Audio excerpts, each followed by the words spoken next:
Сәлеметсіздер ме, құрметті білімгерлер?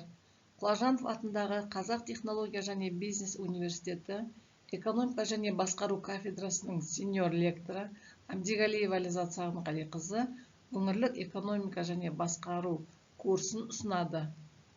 5-ші тақырып өңір шаруашылық жүргізу және басқару объектісі ретінде. Өңір бұл белгілі бір географиялық, экономикалық, әлеуметтік және мәдени ерекшеліктермен сипатталатын аумақтық әкімшілік бірлік болады. Бүгінгі тақырыпта біз өңірді екі негізгі тұрғыдан қарастырамыз. Алдымен шаруашылық жүргізуші объектісі ретінде, содан кейін басқару объектісі ретінде. Өңірлік экономика мен басқару Қазақстан сияқты үлкен аумағы бар елдер үшін өте маңызды болып келеді. Тақырып барысында біз өңірдің экономикалық табиғатын, оның ұлттық шаруашылықтағы орнын, басқару принциптері мен әдістерін, сондай-ақ Қазақстандағы өңірлік саясаттың нақты тәжірибесін зерттейтін боламыз. Жалпы өңір бұл белгілі бір аумақта орналасқан өзіндік табиғи, экономикалық, әлеуметтік және мәдени ерекшелігі бар территориялық шаруашылық кешен болып табылады. Өңір күрделі әлеуметтік экономикалық жүйе болып табылады. Онда көптеген өзара байланысты элементтер бір-бірімен үздіксіз әрекеттеседі. Өңірді жай ғана географиялық аумақ деп қарастыруға болмайды. Ол өндірістік қатынастардың, әлеуметтік процестердің, демографиялық үрдістердің және экологиялық факторлардың күрделі өзара әрекетінен тұрады. Өңірдің тұрақты дамуы осы барлық компоненттердің теңгерімді дамуына байланысты. Өңірдің негізгі құрамдас бөліктері оның дамуы мен қызмет етуін қамтамасыз ететін өзара байланыс элементтер жиынтығынан тұрады. Негізгі құрамдас бөліктер мыналар. Яғни табиғи ресурстық құрамдас бөлік. Бұлар өңірдің табиғи байлықтары мен табиғи жағдайларын қамтиды. Оған жер ресурстары, пайдалы қазбалар, су ресурстары, климат, өсімдік және жануарлар дүниесі жатады. Одан кейін халық және демографиялық құрамдас бөлік. Бұл деп отырғанымыз өңірдегі халық саны, орналасуы, еңбек ресурстары, көші-қон, ұлттық құрам зерттеледі. Бұл өңірдің еңбек әлеуетін анықтайды. Келесі экономикалық құрамдас бөлік бұл өндіріс, ауыл шаруашылығы, қызмет көрсету саласы, кәсіпкерлік, қаржы жүйесі сияқты шаруашылық элементтерден тұрады. Одан кейін әлеуметтік құрамдас бөлік бұл халықтың өмір сүру сапасын сипаттайды. Оған білім беру, денсаулық сақтау, мәдениет, әлеуметтік қорғау, тұрғын үй жағдайы кіреді. Сондай-ақ инфрақұрылымдық құрамдас бөлігі бар. Олар өңірдің қалыпты жұмысын қамтамасыз ететін жүйелер. Оған көлік, байланыс, энергетика, коммуналдық шаруашылық, логистика жатады. Келесі экологиялық құрамдас бөлік бұл қоршаған ортаның жағдайы мен экологиялық қауіпсіздігін қамтиды. Табиғатты қорғау және ресурстарды тиімді пайдалану маңызды орын алады. Одан кейін басқару және институционалдық құрамдас бөлік ол жергілікті басқару органдары, заңнамалық база, өңірлік саясат және басқару тиімділігі жатады. Осы құрамдас бөліктердің өзара үйлесімді дамуы, яғни өңірдің тұрақты әлеуметтік экономикалық дамуын қамтамасыз етеді екен. Өңір ұлттық экономиканың ажырамас бөлігі болып табылады және оның дамуына тікелей әсер етеді. Әрбір өңір өзіндік мамандануы мен бәсекелестік артықшылықтарға да ие. Бұл ұлттық экономиканың тұтастай тиімділігін арттырады. Ұлттық өнімге үлесі ол өңірлер жиынтығы елдің жалпы ішкі өнімін қалыптастырады. Еңбек ресурстары ол өңірлік еңбек нарықтары, ұлттық еңбек әлеуетін қамтамасыз етеді. Инновациялық даму бұл өңірлік инновациялық кластерлер ұлттық бәсекеге қабілеттілікті қамтамасыз етеді. Шаруашылық жүргізу объектісі ретінде өңір бұл белгілі бір аумақта экономикалық қызметті ұйымдастыру мен жүзеге асырудың территориялық негізі. Өңірлік шаруашылық кешен әртүрлі салалар мен кәсіпорындардың өзара байланысты жүйесін білдіреді. Өңірлік экономика өзінің ерекше заңдылықтары мен даму механизмдеріне ие. Ол жергілікті ресурстарды, еңбек әлеуетін, инфрақұрылымды және басқа да факторларды тиімді пайдалануға бағытталған. Өңірлік шаруашылық кешенінің тиімділігі, оның ішкі байланыстарының күшіне, мамандану деңгейіне және сыртқы нарықтармен интеграция дәрежесіне байланыстырылып келеді. Өңірлік шаруашылық кешені белгілі бір аумақта орналасқан және өзара экономикалық байланыста жұмыс істейтін салалар мен кәсіпорындардың жиынтығы. Оның негізгі мақсаты өңір халқының қажеттіліктерін қамтамасыз ету, экономикалық дамуды қолдау және ресурстарды тиімді пайдалану. Өңірлік шаруашылық кешенінің құрылымы бірнеше негізгі элементтерден тұрады. Біріншіден, ол өндірістік сала. Бұл маңызды орын алады. Бұл салаға өнеркәсіп, ауыл шаруашылығы, құрылыс және энергетика кіреді. Өнеркәсіп өңір экономикасының негізін құрайды және пайдалы қазбаларды өндіру, өңдеу, машина жасау, тамақ өндірісі сияқты бағыттарды қамтиды. Ал ауыл шаруашылығы халықты азық-түлікпен қамтамасыз етеді және өңірдің табиғи климаттық ерекшеліктеріне байланысты да дамиды. Құрылыс саласы тұрғын үйлерді, өндірістік нысандарды және инфрақұрылымды дамытуға қатысады. Екіншіден, қызмет көрсету саласы. Бұл жерде өңірлік шаруашылықта маңызды бөлігі болып табылады. Бұл салаға жалпы сауда, көлік, байланыс, банк жүйесі, білім беру, денсаулық сақтау, туризм және мәдениет жатады. Қызмет көрсету саласының дамуы бұл халықтың өмір сүру деңгейін арттырып, өңір экономикасының тұрақтылығына ықпалын тигізеді. Келесі үшіншіден, инфрақұрылымдық жүйе. Бұл да ерекше рөл атқарады, яғни инфрақұрылым өндіріс пен халықтың қалыпты өмір сүруін қамтамасыз етеді. Оған автомобиль және темір жол көлігі, электр энергиясы, су және жылу жүйелері, интернет және телекоммуникация жатады. Бұл инфрақұрылым неғұрлым дамыған болса, өңірдің инвестициялық тартымдылығы да соғұрлым жоғары болады. Келесі төртіншіден, бұл табиғи ресурстық база, яғни өңірлік шаруашылықтың негізі болып саналады.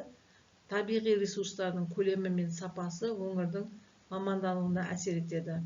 Мысалы, мұнай мен газға бай өңірлерде мұнай химия өндірісі дамиды, ал құнарлы жерлерде аймақтарда бұл ауыл шаруашылығы басым болады. Одан кейін бесіншіден, еңбек ресурстары мен демографиялық құрылым деп айтайық. Бұл да маңызды құрамдас бөлік болып табылады.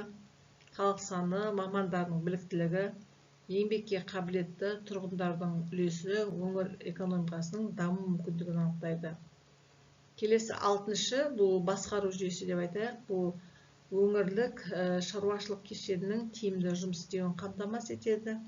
Яғни жергілікті атқарушы органдардың экономикалық саясат жүргізіп, инвестиция тарту, кәсіпкерлікті қолдау және әлеуметтік бағдарламаларды жүзеге асырады екен. Өңірлік шаруашылық кешенінің құрылымы өзара тығыз байланыста болады.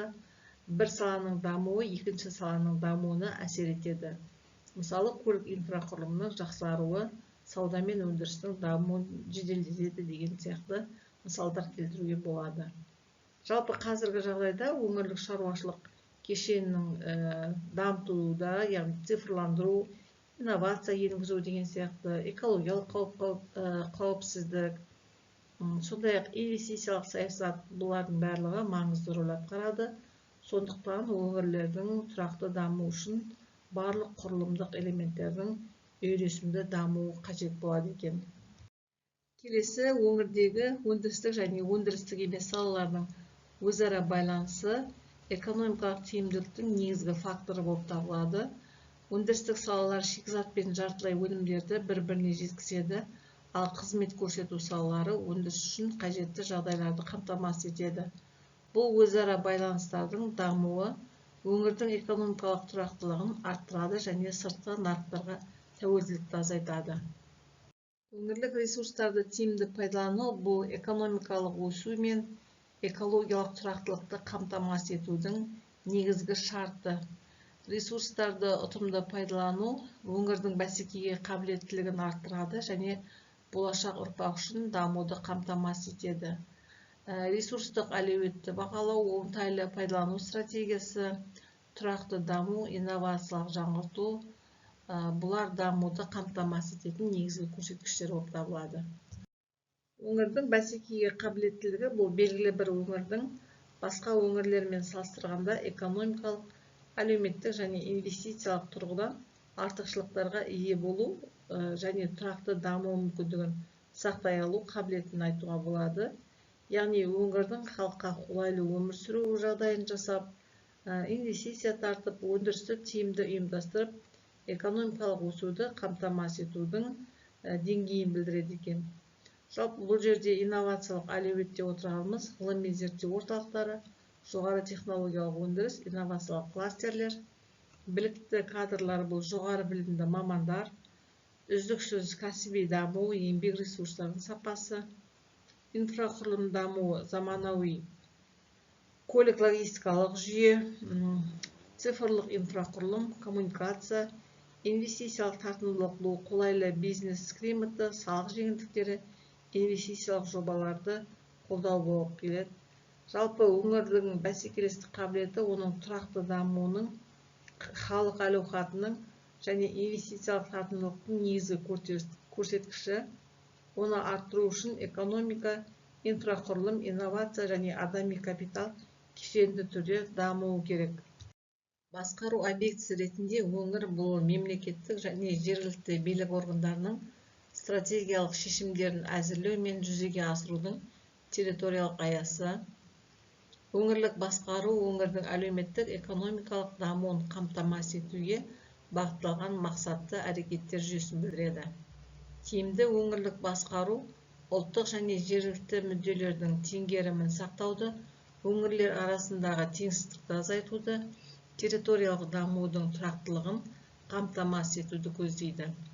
Басқару шешімдерінің экономикалық тиімділік, әлеуметтік әділеттілік және экологиялық тұрақтылық принциптерін ескеруі тиіс.